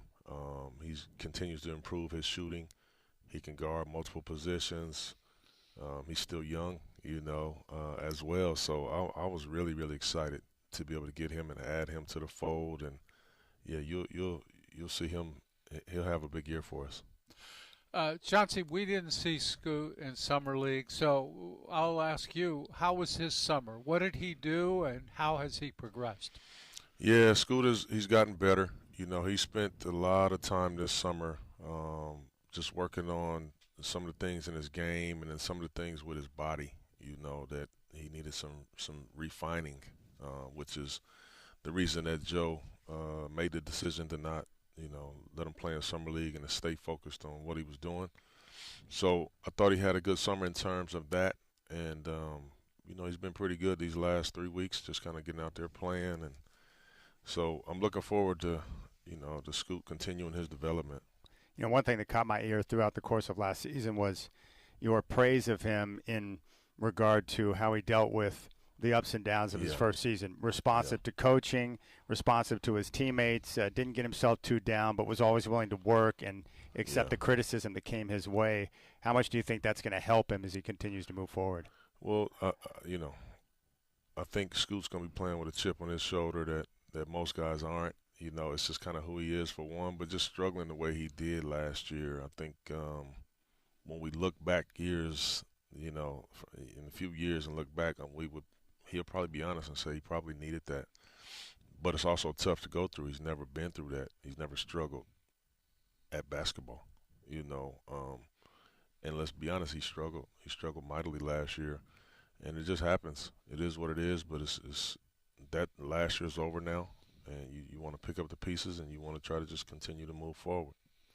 Okay, is this going to be Fight of the Year? We get to see Scoot and Shaedon Sharpe in the backcourt at the same time, healthy through a season. Well, I hope so. I hope that they're healthy the whole time. Obviously they'll be out there playing a lot together. I'm not sure how it's going to start. I know one of the questions I'll be asking all day is who's going to be starting and this and that. And, it's very simple to me. That's not my decision. It's really not. The players decide that. I'm throwing that ball up in training camp, and the players will answer all those questions, not me. I'm just going to be the messenger. I'm really excited about that this year, to be honest with you, that we have so much competition across the roster. We got a lot of competition, and the players will decide the minutes, the rotation, the starting units. It's not going to be me. We're talking with Chauncey Billups here at Trailblazers Media Day, getting ready for a brand new season. Donovan Clingan, one thing that Dwight pointed out to me throughout the course of the Summer League was, it's nice to see a young big in late game situations wanting the ball, wanting to be a part of the action, and really engage. What were your thoughts on the way he performed down there? Down where? At Summer League. At Summer League? Yeah, I thought DC got better every game. I did. I thought he got better every game. I thought before Summer League and even now that the speed of our game and the athleticism of our game might take him a second to figure out. And I thought he adjusted very quickly in Summer League, and he was a rim deterrent, and he protected our rim, which is what we know that he will do. And I've seen him get a little bit better over the summer as well. So he's another guy that I think, there's going to be some points of the season where it's like, dang, man, is that kid young, And then there's going to be some points where it's like, wow, he may be the best rim protector in the league already, That's just going to be a part of his development. Now, everybody healthy. I saw the roster today. Everybody on that list healthy coming into camp. And I'm thinking especially Robert Williams. How is he? Man, I just love Robert Williams, man. But he has worked so hard this summer, guys. He really has. And like I said, we've been in town and we've been playing, and Rob's back on the court playing. We was playing 4 days a week. He was giving us a couple days a week, and other days just continuing to work on his get himself back going. But Rob he's been back on the court, man. That's great. Oh man, that's great. Hey, Coach, one thing that jumped out at me at your exit interview was just I don't want to put words in your mouth, but there seems to be like a tension between your desires as a head coach to want to win basketball games, and then obviously this process of development with the younger players on the roster. How do you work through that yourself to continue to press forward when it feels like there could be like two different directions in terms of where the front office wants to go with development, and of course you as a coach that wants to win games? Well, I don't think there's any tension at all, and I understand exactly where we're at, and what we're doing, and I love the fact that we're developing. But one thing that'll never change with me is I'm a competitor, so I want to win. I play to win. I coach to win. I do everything in my life to win. But there is no tension and there's no misunderstanding. I understand exactly where we are. I think the world understands exactly where we are. And at the end of the day, I want to win, and I don't care if we have 5 All-Stars on our team or we have 0. I'm playing and coaching to win the game. And I think that's one of the reasons that the front office and Jody and Joe and them, they love that about me. Is no matter what's going on, they know where I'm headed. They know what I want to do. So, no, there's no tension at all. All right, speaking of winning, what's a realistic expectation of the kind of season you're going to have, given the roster and all that? Well, I can't obviously give you a wins, expectation. I mean, you look at the Western Conference right now, and I'm looking at, come on, guys. I'm looking at 12, 13 teams that are all playoff teams, and then we're, second youngest team in basketball. So I can't give you a wins total. For me, I want us to put a lot of pressure on teams, man. I want you got to work hard to beat the Trailblazers is what I want. And as we continue to build, this culture and what we're trying to do, I want us putting, that's one thing, is pressure. That's my word for our team this year is pressure, because defensively I want to be applying it. And then offensively I want to play so fast and I want to play with so much pace that we put pressure on defenses all the time. And I want us to become one of the most connected groups, in the league. And to me, that's success. And whatever that means in wins, I don't know. But, I'm so happy about our team, and I'm so happy that we have competition across the board. And we just haven't had that, and I'm happy about that. Speaking of putting pressure on teams, how do you envision using the quality bigs that you have, whether it be Ayton or Donovan Clingan or Robert Williams? Can you use 2 of those guys together at the same time? How do you think that might work? Well, that's funny you say that, because those nights when all of those guys are healthy, I'm gonna be trying things. I'm gonna be trying things. Y'all know I like to play a little zone. Yeah. I'll be trying it because I know that all of the 3 of those guys can really help me win. And having Robert Williams on the floor with anybody is beneficial, just because of his IQ and the way he knows how to play, the way he knows how to pass. And I just think having those guys around, in particular Rob, from his experience with Donovan, just having them around day to day, whether they're playing on the floor together or not, what Rob will teach him is going to speed up his development, So, yeah, you'll see me trying some things out and playing 2 bigs at a time. The Clevelands of the world and the Memphises of the world and even Denver's. There's a lot of teams that kind of play 2 bigs, and it just gives me some versatility to try those things. Now, you've had a chance to watch all these guys play against each other. I was curious, you're sitting there watching. Anybody jump out at you and say, whoa, this guy's a better player than he was last year? The guy that I would tell you that has really jumped out at me this fall has been Toumani, man. Oh. I've been so impressed with Toumani this fall. His shot is looking so much better. His balance. I'm trying to get him to make a little better. Just being able to play off of closeouts and dribble handoffs and make plays. Tua's gotten better. He's taken a little jump. He's gotten a lot better. He's got some dog in him, doesn't he? Oh, man, he's an animal, man. I love him. I love everything about him. We had Ant in studio probably about a month ago as he was getting ready for an event. He looks like he's in a pretty good spot right now. He is. I've had obviously a lot of talks with Ant over the summer and over the last couple of weeks, and he's been really balling as well. He's turned the gym up, but more than anything, just mentally and understanding where he's at, what he wants, as I tell him and everybody else, it's all on you. You know, you go get it, and you got it. It's up to you. Well, another guy that balled out for you down the stretch last year was Ayton. How's he, and then how was the team barbecue over at his crib? Oh, man.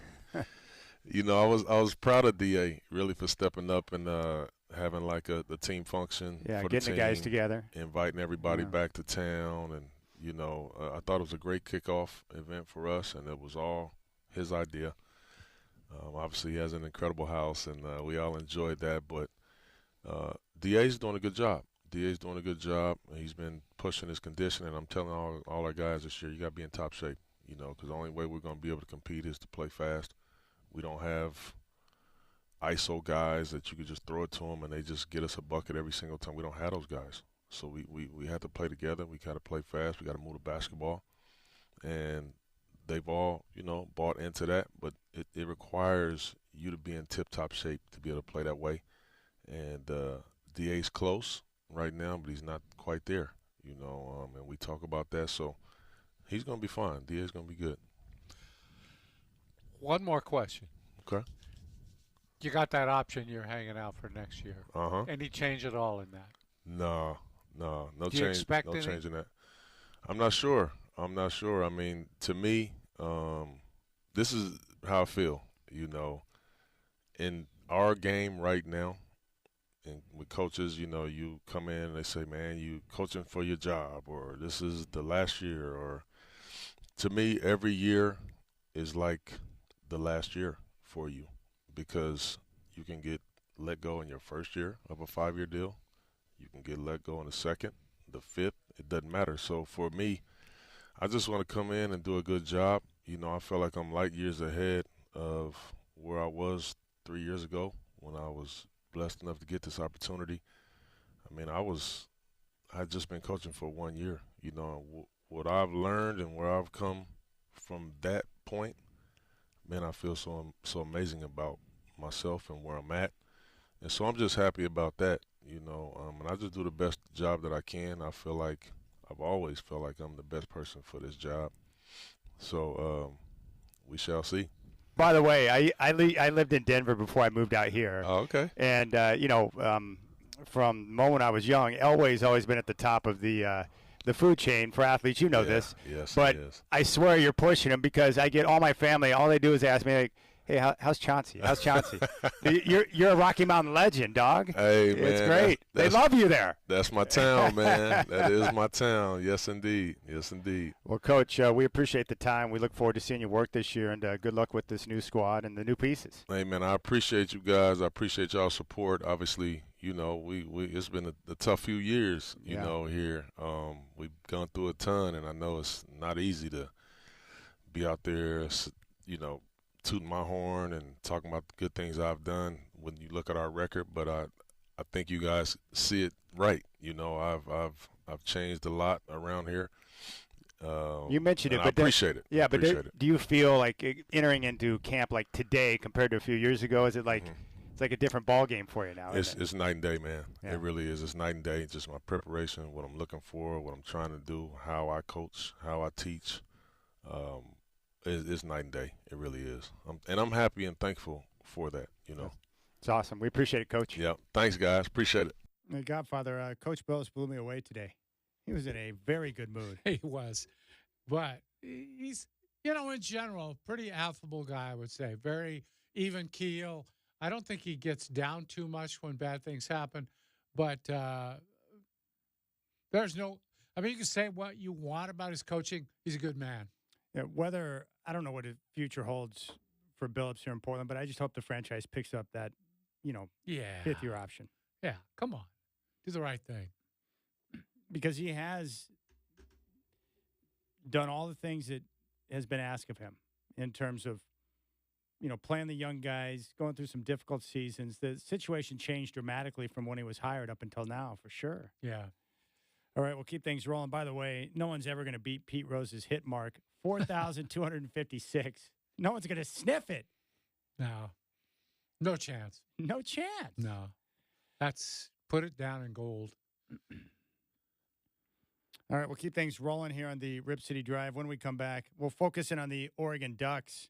Is it the offensive line? Is it a lack of a dominant running back? What's going on with the run game as they get ready for Michigan State, now Ohio State just around the corner? You got the Rip City Drive.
All right, Godfather. The Oregon Ducks hammered on the UCLA Bruins 34-13 on Saturday. They improved to 4-0, and now they'll get set for a game against Michigan State at Autzen coming up on Friday before the big showdown with Ohio State at Autzen on October 12th.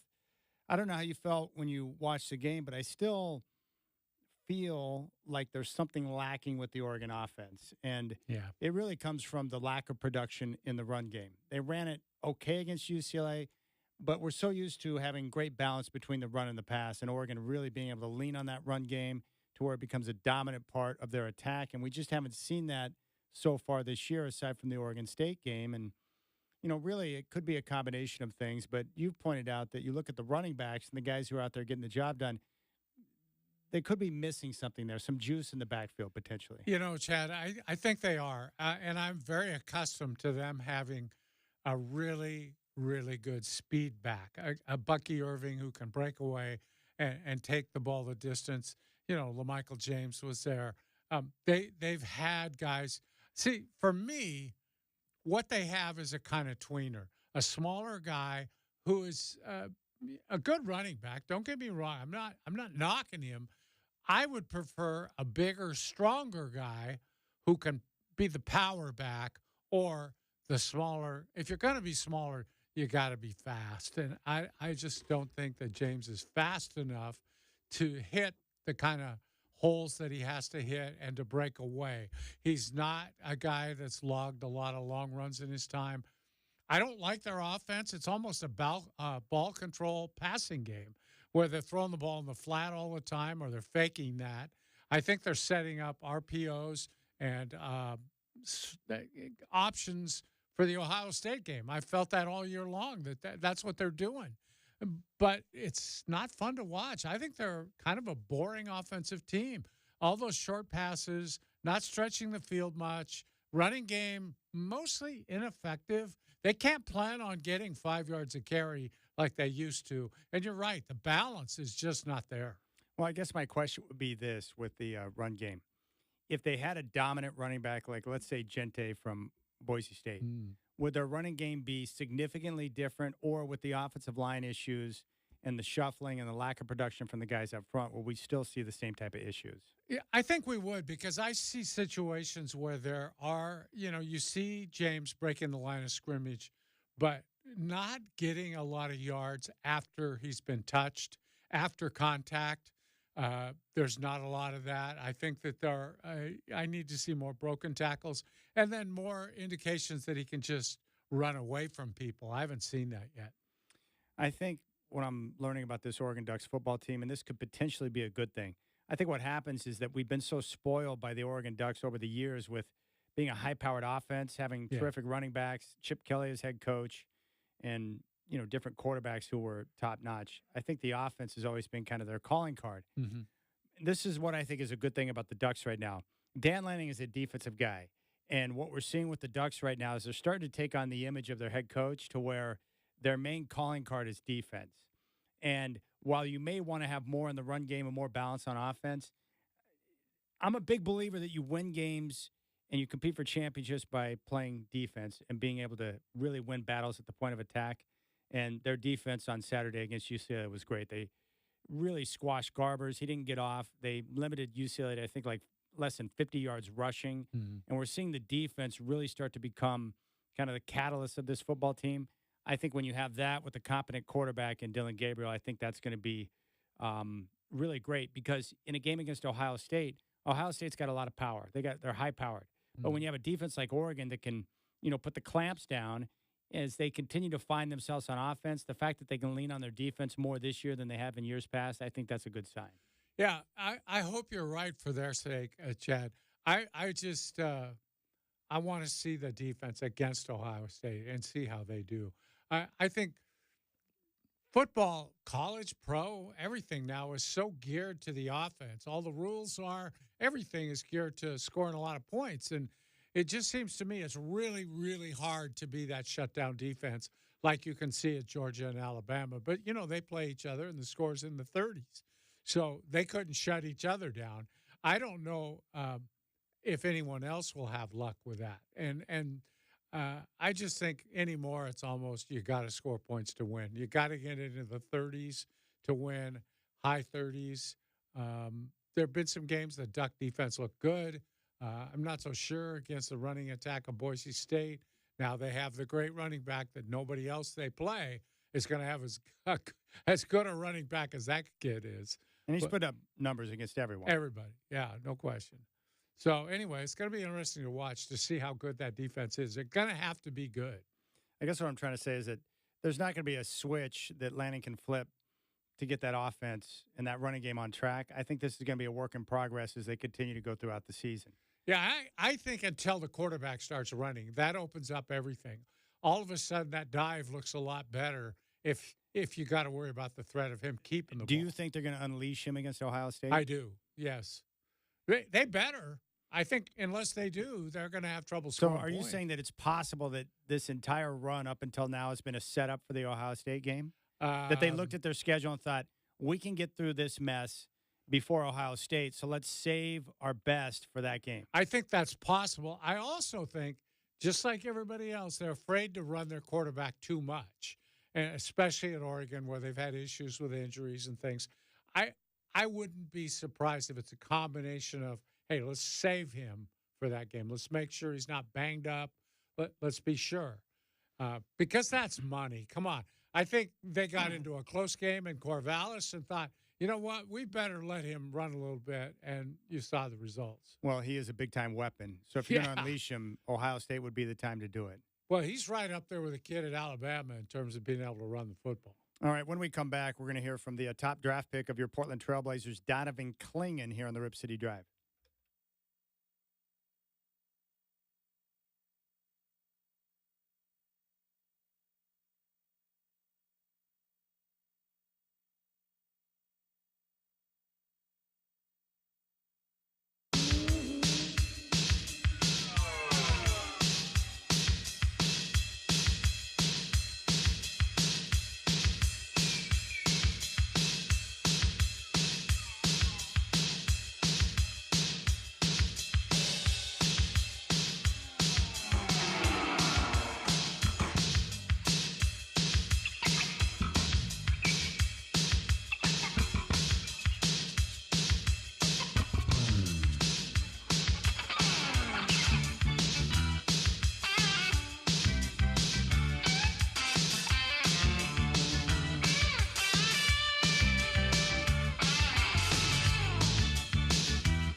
What's going on, my friends? It's now 5 o'clock. Monday Night Football, a doubleheader. Right now, first quarter in Miami. The Titans and Dolphins are scoreless. Coming up at 5:15 on ABC, the Seattle Seahawks, who are 3-0, will be at the Detroit Lions, who are 2-1. Lions are favored by 4.5. Trailblazers Media Day. And we're having a blowout show on the Rip City Drive. Coming up in just a couple of minutes, we're going to hear from the Blazers' top draft pick, Donovan Clingan. And tomorrow we'll hear from Joe Cronin. Trailblazers' first preseason game coming up Friday, a week from Friday, October 11th in Seattle against the Clippers. Really sad news from the NBA today. Hall of Famer Dikembe Mutombo passed away at the age of 58 due to brain cancer. Also from Major League Baseball, the all-time hits leader, Pete Rose, has passed away at the age of 83.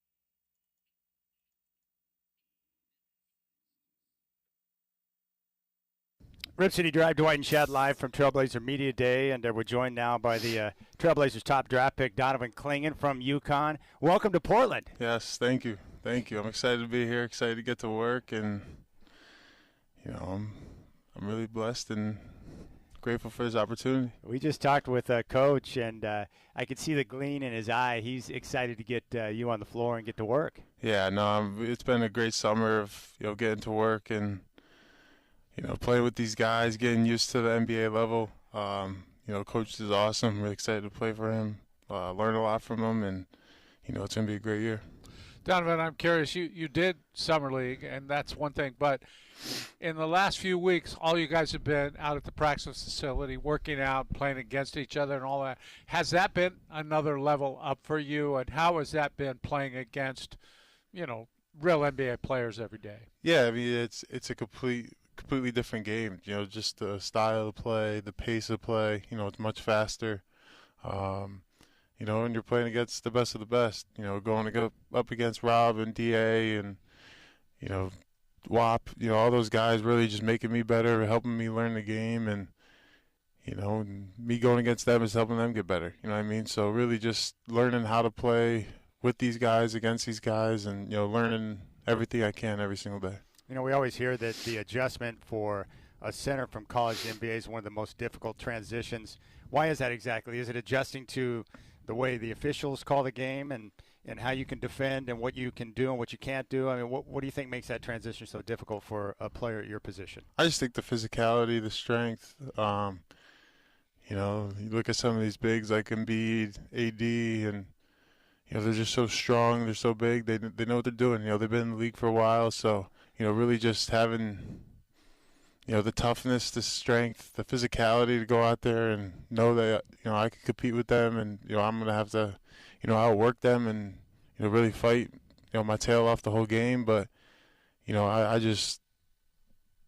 know that the physicality, the speed, they understand the game better than I do. I'm 3 months into the NBA. They've been in here for league, so I just gotta really pick up on the game and really just try to stop what they do well.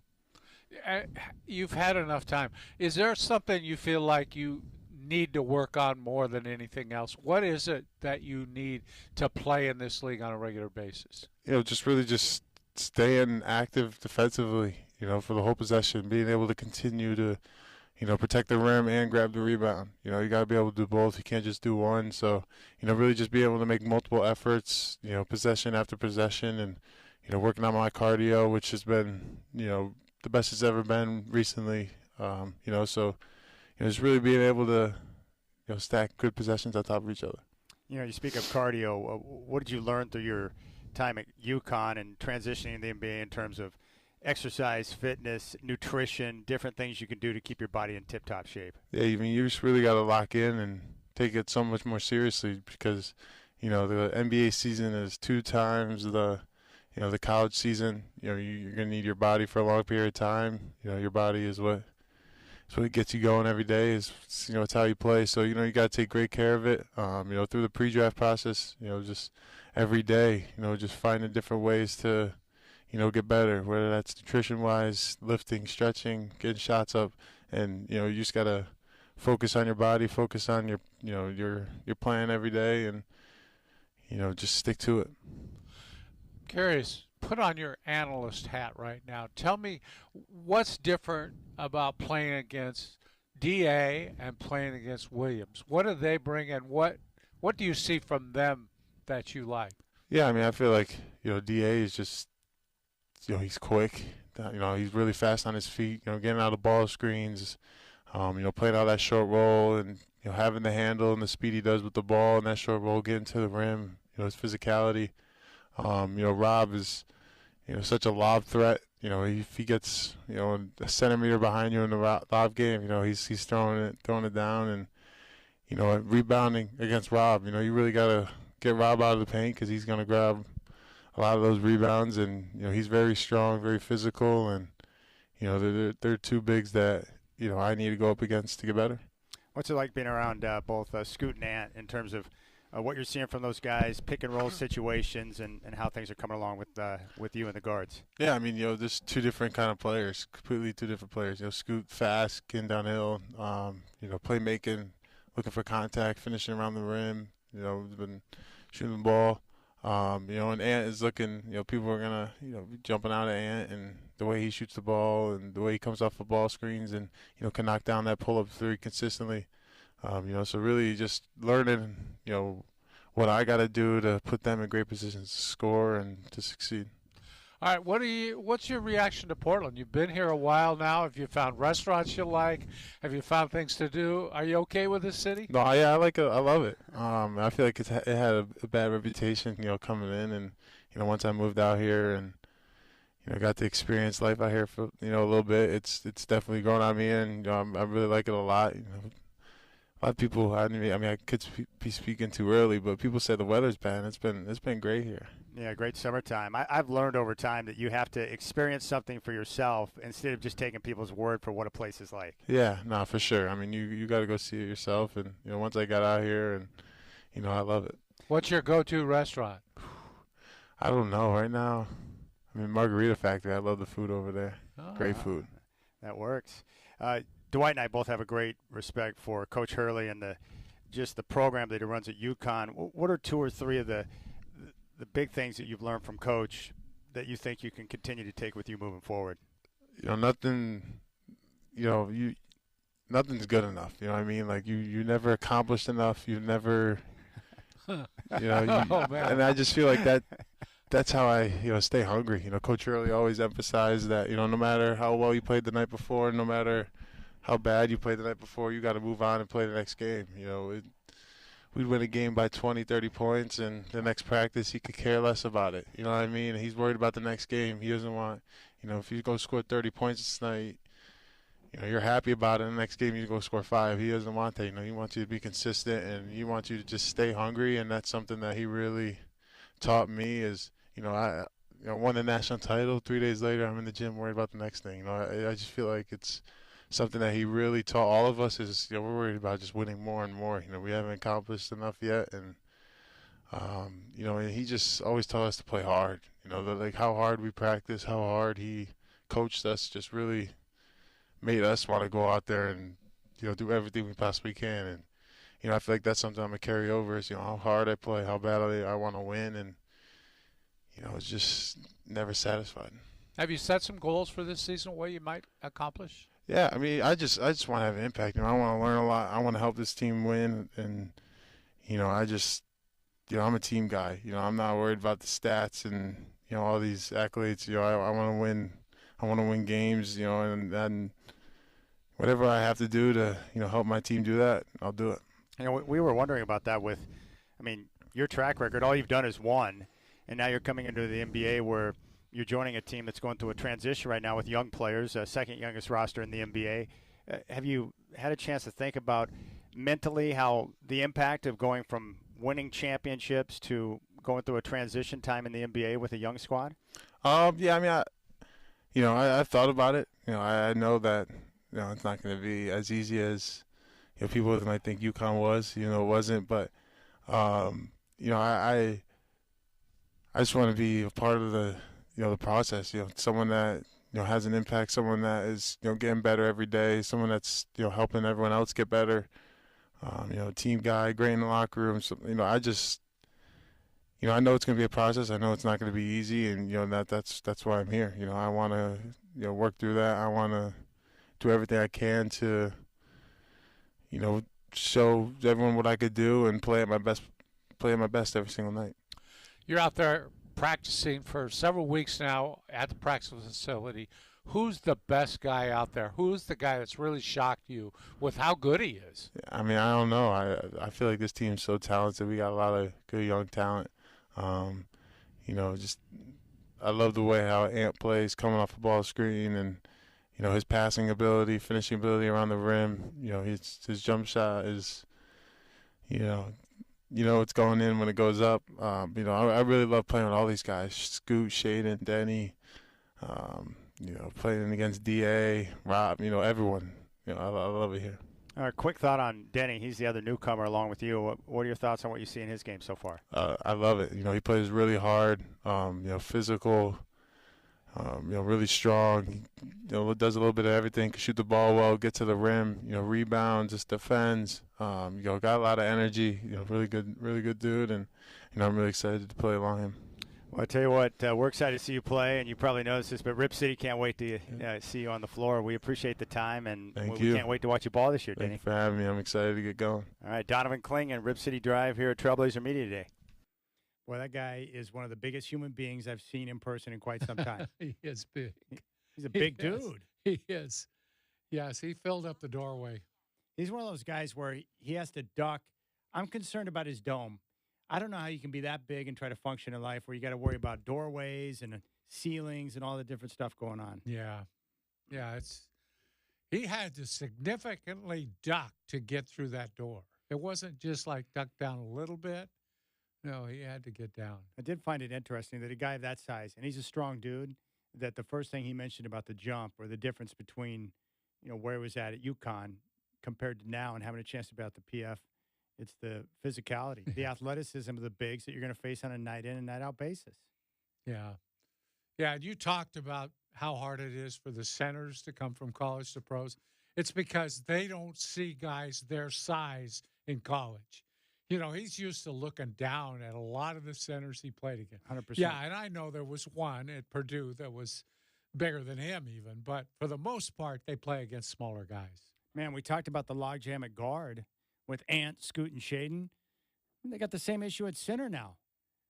This is a big team. You got Dwap Reef, who is going to get some minutes because of his unique play. Ayton is their best and will be the starter. And then Robert Williams is a difference maker. Yeah, for sure. How do you find time for Clingan? Yeah, I don't know, because Williams is definitely a difference maker, a guy who knows how to play, knows how to guard.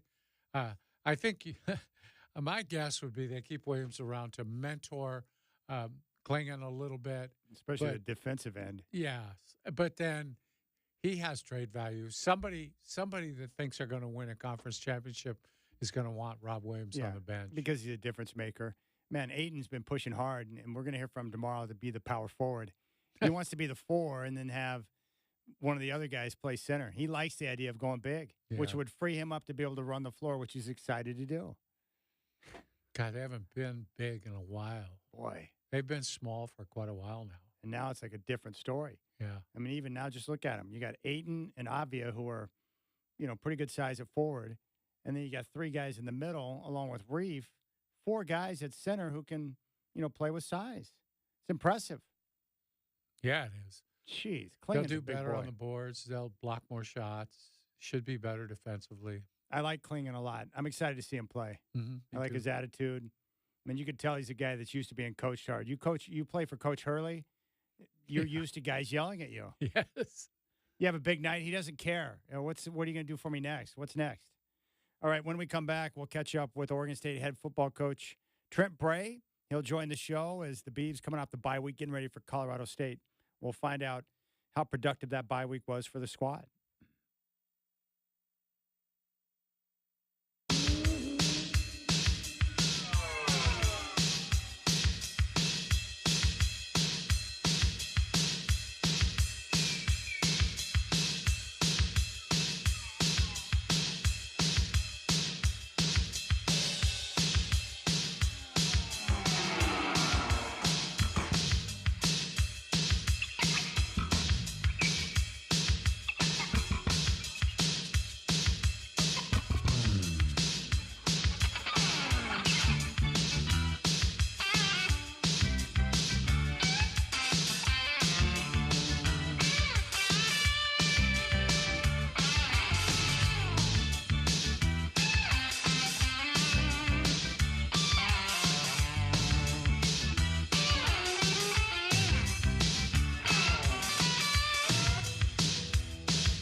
All right, the Oregon State Beavers, after their bye week, will host the Colorado State Rams coming up on Saturday. Pregame at 1:30.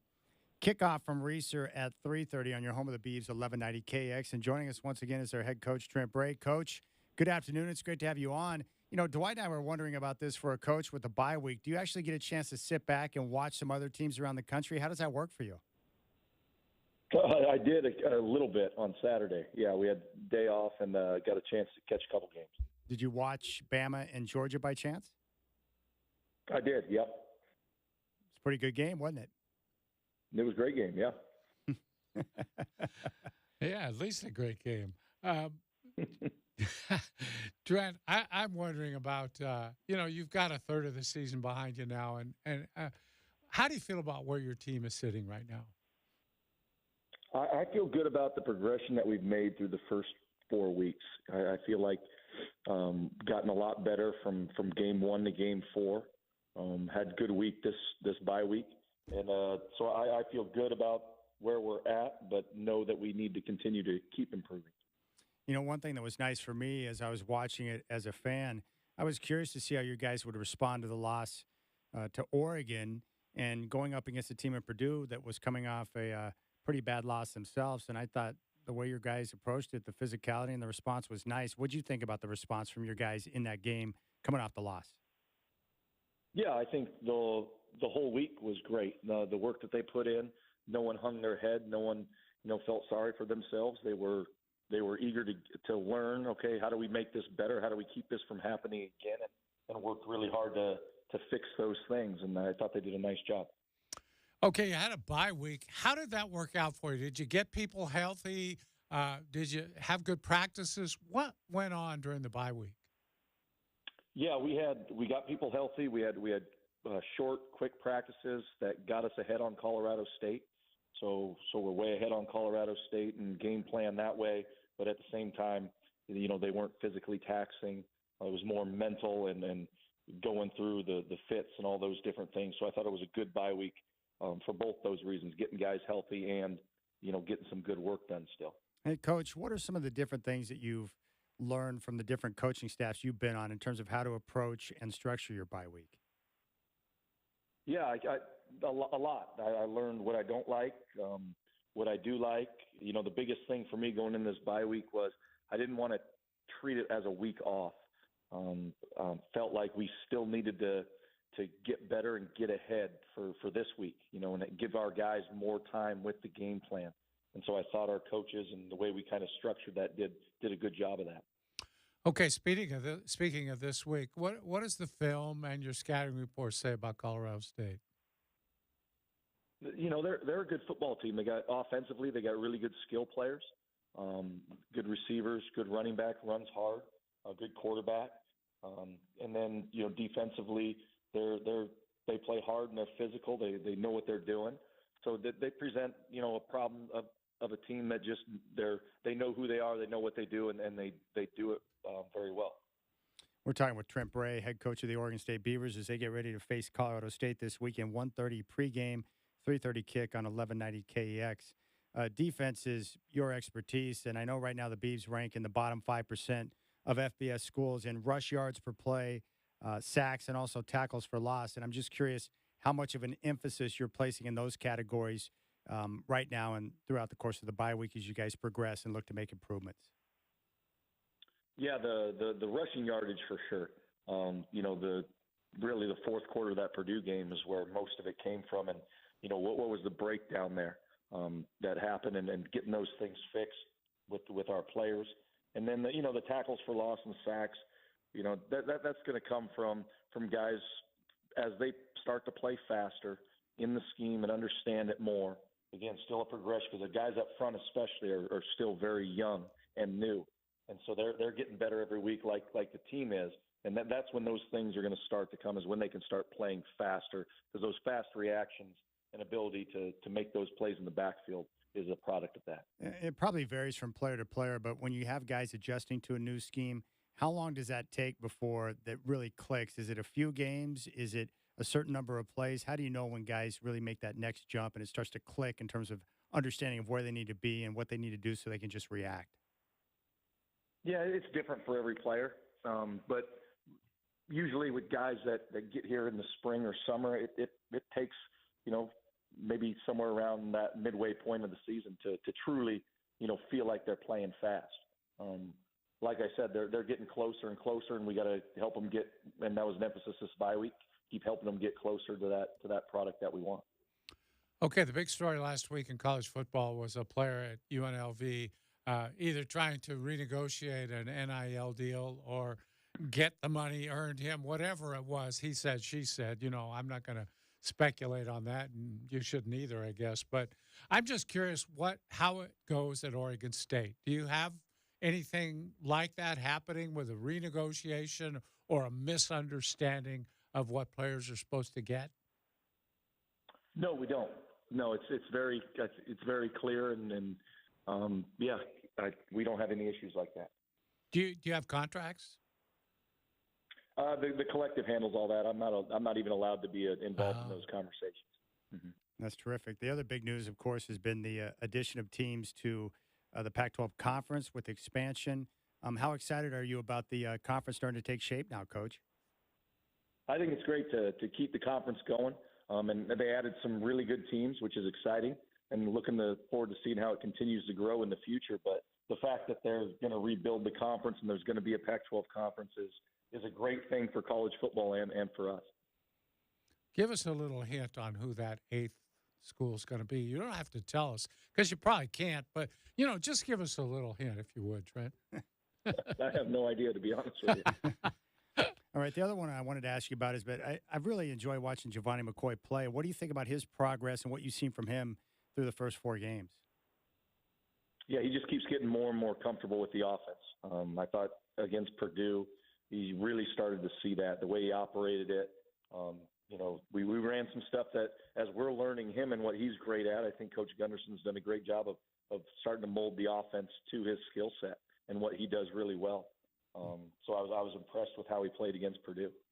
How do you enjoy those conversations in game? Because when you guys are discussing things during a timeout, like he's a quarterback that seems to be really engaged in terms of what's going on and offering feedback. I like seeing that. Yeah, no, he's been great to work with, and he's every day he's up here trying to get better, and he really cares about it. So it's been good.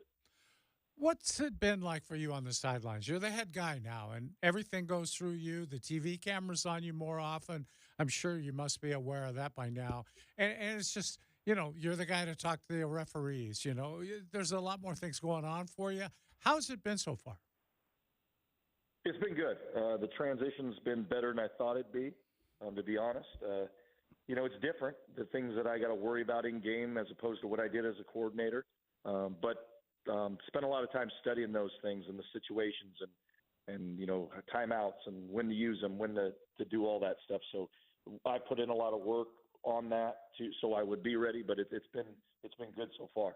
What is your approach with the officials, or what have you learned is the best tact to take when it comes to expressing yourself or explaining a situation? Like, how do you approach that? I try to be as calm as I can, because the fact of the matter is a lot of it's right. They aren't going to change the call. Yeah. There's been some calls that I disagreed with, but they're not going to change them. So it's like, to me, it's talking to them and getting them, okay, why was this call? And, all that kind of stuff. And then so I can at least, okay, if there's a pass interference or there's a holding, we can coach that player to not let that happen again. That's the biggest thing. With the season, being a third of, through, I know in the NFL, they used to break it up into quarters, like every 4 games, they would kind of do an assessment. Is there anything like that in college football where you guys, as a staff, is it every 3 games, or is it a third of the way through the season, a quarter, where you sit back and evaluate all the different phases of the team and a little bit of an assessment of where you guys are at, or do you guys do it a different way? Well, we self-scout, absolutely, and it's the way our buys break up this year, it's actually pretty perfect. Every 4 games, quarters, it's good time to see where you're at, what your tendencies are, and what you need to fix. Self-scout, that's pretty interesting. So you probably, through that process and discussion, you learn maybe things about your team you didn't know. Yeah. There's always things that you think are the way they are, and then you go back and you review it, and something's a little bit different than what you thought, or a strength, you didn't know you had, or a weakness. Well, one other game I wanted to ask you about. Have you had a chance to watch that Boise State running back Jonte get after it a little bit? I have, yeah. He's pretty good too, isn't he? He is. He's a real good player. And, we knew that when we played him 2 years ago when he was just a freshman, and he's turned into a great player.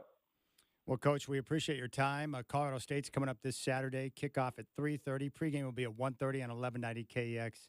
It is Oregon State head coach Trent Bray here on the Rip City Drive. Coach, we appreciate the time. Good luck this week, and we'll talk soon. All right, thank you. There you go. There's Trent Bray. Yeah. Well, it sounds like they've got their operation pretty well dialed in down there in terms of the collective and the communication. And my guess would be that Trent Bray's made it clear to assistants, like, don't be promising anything. Let's run it through the proper channels. Yeah, it's my understanding that they're just told to tell the people. If the people ask them, tell them, talk to the collective. Yeah. We don't have anything to do with that. And they're not supposed to. By rule, the coaches aren't really supposed to be involved with NIL. Now, I'm sure in parts of the country that gets the lines get a little blurred. I like what Mike Gundy did. He just let his players know, like, hey, this period of time right now is football. Here are the times where you can come back and negotiate. But we're not doing it in season once things get underway. Oh, my goodness. There's a lot of pro coaches and front offices who kind of run their ship the same way. It's like, this is time for you to go play. We'll talk off season on contracts and renegotiations and everything else. You just go play. Yeah, I get this sense when I talk to Beaver fans that they're not particularly thrilled with the way things are going right now. Really? I don't know what else you could ask for. I mean, they've won every game except for the Oregon game. They've looked good on both sides of the ball. They're running a good operation. They're not perfect, but I mean this team's going to win the majority of their games this year and be in a bowl game. That's pretty darn impressive for Trent Bray in his first year. Boy, I think for a first-year coach, he's doing great. And we haven't seen any clear coaching mistakes like we've seen at some other powerhouse programs, so-called. We've seen them kind of play it by the book and play it right most of the time. There hasn't been a lot of goofy go-for-it-on fourth down situations at the wrong spot of the field. None of that. All right, so on the schedule, you get Colorado State this weekend. They're a double-digit favorite. Then you play at Nevada. That UNLV game, which will be at Reser on October 19th, is suddenly a delicious football game. Yeah. Then they travel to Cal. They'll take on San Jose State. They play at Air Force. Washington State's at home at the end of November, and they finish up at Boise. I mean, they're going to win the majority of those games. I mean, there's going to be some tough ones there, Boise, Washington State, UNLV, but they've got a chance to have a pretty darn good season. I'm just impressed with the overall operation, and Trent Bray has impressed the heck out of me. Yeah, it's going to be real interesting, too, this offseason to see how they recruit, because they're going to end up having a season that would make them an attractive place for players to come play. No question about it. And Trent Bray's learning. He's, things he doesn't want to comment on, he's not going to comment on. Yeah. Well, he's learning quick. He's a quick study as a head coach. He's a smart guy, you can tell. Yeah. As are most football coaches, I'm afraid. And UNLV got by just fine with their backup quarterback. Ooh, did they ever? They put a whooping on Fresno State. Yeah. Yeah, that's not easy to do either. Beating Fresno State by a large margin, the Ducks and the Beavers always had a little problem with that. It makes me wonder with that situation, Godfather. They knew what they had as a backup, and when Sluka came in looking for that cash, they're like, yeah, we're good. Yeah. There's no contract. Mm-hmm. We're ready to move on to the next guy. Yeah, adios. That's possible, isn't it? Hit the road, Jack. Isn't that possible? Oh, absolutely. Especially as well as that kid played. Good gracious. Yeah, that was impressive. He got the job done. 13 of 16 for 182 yards and 3 touchdowns. So brought a little bit more. Haj Malik Williams, number 6. He is their quarterback now. And no mistakes, 3 touchdowns. It's not bad. I'll tell you what. They got something going down there. They do. Yeah, Barry Odom's doing a heck of a job. But I think what happened there is you had an assistant coach making promises, probably without the full knowledge of the head coach, because he's looking to recruit and get the job done, right? Yeah. He's like, don't worry, I'll get this guy on campus. Everything will be good. Yeah, assistant coaches are very often judged on their ability to recruit. Hey, I got us a quarterback. That's a big deal in that room. Yeah. I don't know. It's crazy. All right. We'll keep things rolling here. Rip City Drive with Dwight and Chad. Trailblazer Ticket Tuesday, Godfather, because we care about people. It kicks off tomorrow. Oh, we got some tomorrow? We do. We have a pair of tickets for the opener against Golden State. So opening big time. night? That's pretty good. Yep. It kicks Steph off tomorrow. Curry and opening night. That's a great way to kick off the season with Steph Curry in town. You bet. MVP of the Olympics. Who was it we talked to? Ryan Rupert was over at the Olympics checking things out. Well, he had a sister competing over there. That's pretty sweet. Guess it runs in the family. He did say that Steph Curry's barrage that he put on at the end of that championship game was pretty impressive. Yeah. All right. You know what I don't need in my life, Godfather? What? Miami and Tennessee on Monday Night Football. That's a real mistake there. Bad quarterbacks. And right now, 6-3. And right now the Lions on top of the Seahawks, 7-0. Sorry, Shacker. Shacker ripped his headphones off because I was giving away scores of games he has not watched yet. Yeah. What are you watching in the control room right now since it's not Monday Night Football? CNN? Yeah, I just have the news in the corner of my eye. Of course. Have you watched every game this weekend aside from the two that are being played right now? No, I got tons. It's like a full DVR of great entertainment to watch. And by the way, congratulations, because you just had an electronic funds transfer into your bank account. Your house is sold. Today's a good day. I've been waiting for this all summer. I can't. Oh, hold on. I gotta play this. This is what's playing in my head right now. Yeah. What happened is we were going to break earlier in the show when I decided to announce the bad news about Pete Rose, and Shacker was getting ready to play Celebration, and I heard it. No. I heard the faint beginnings of the song, and you quickly did a 1-2 skidoo and put a different song on. It was time to go to break. I put on some music, and then right when it started, 2 beats. Sad day today in sports. Pete Rose died. I pulled it Celebrate good times. That's not good. It's been a rough day in sports. We lost a legend in Dikembe Mutombo, and one of the greatest baseball players of all time, Pete Rose. Now, since it was a lifetime ban, and now that his life is over, can they put him in the Hall of Fame now? Or does that continue past the grave? No, it continues, I'm afraid. That's a good idea. I thought of that. No, but I'm saying it was a lifetime ban. His life's over now. Put him in. Are they going to keep Barry Bonds out too? Oh, yeah. Shoeless Joe Jackson. Is it too late to put him in? Shoeless Joe probably deserves more than Pete does. What was it, 4,256 hits? Yeah. Just put that on the wall. It's not going anywhere. All right. Somebody had a really good chart of all the positions he played. He has more hits than most guys play in that position do. And he played all these positions. All right, we'll come back and hand out some high fives. It's the Rip City Drive with Dwight and Chad.